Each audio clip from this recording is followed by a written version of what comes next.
Вы когда-нибудь задумывались, как выглядел Абу Бакр? Вы когда-нибудь представляли, каким был Абу Бакр? Человек, который, несмотря ни на что, оставался с пророком, саллиллаху алейхи вассалям. Этот человек должен быть огромный и массивный. В предании упоминается, что Умар и Халид бин Валид были огромными, так что, когда они садились на лошадь, их ноги чуть ли не касались земли. Представляете? И там же говорится, что Абу Бакр был храбрее даже, чем эти двое. Так как же выглядел Абу Бакр? Его дочь Айша, да будет довольна ею, Аллах упоминает: «Мой отец Абу Бакр был настолько худым, что даже штаны не держались вокруг его талии. Он был настолько худым, что глаза его были погруженными, а щеки прилипшими к костям. Настолько худым, что вы четко могли бы увидеть кости на его пальцах. А когда он ходил, то делал это сутулясь, ходил согнутым». Вот каким худым был Абу Бакр.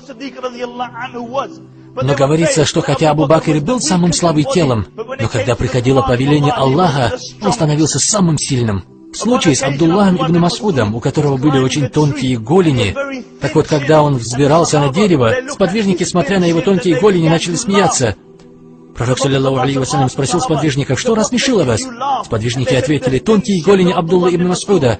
Тогда пророк, саллиллаху алейхи вассалям, сказал: «Клянусь Аллахом, если поставить эти тонкие голени на одну сторону весов в судный день и гору Ухуд на другую сторону весов, так вот эти тонкие голени перевесят гору Ухуд».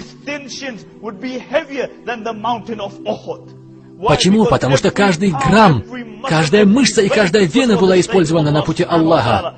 И поэтому пророк, саллиллаху алейхи вассалям, сказал: «В судный день явится человек, он будет огромным, но на весах Аллаха, он будет легче, чем крылышко комара».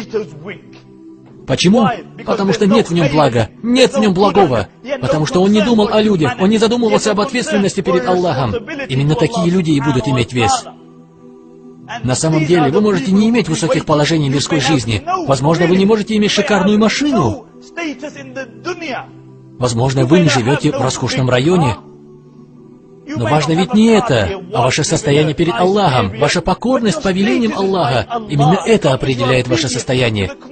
Просто удивительно, как мусульмане подлизываются людям, у которых есть машины. Ребята, у которых есть новые Q7, имеют очень много друзей. Я имею в виду, что говорить об этих друзьях? Что о них говорить? Вы впечатлены тем, что он купил кусок металла? Вы подлизываетесь ему из-за того, что он купил кусок металла?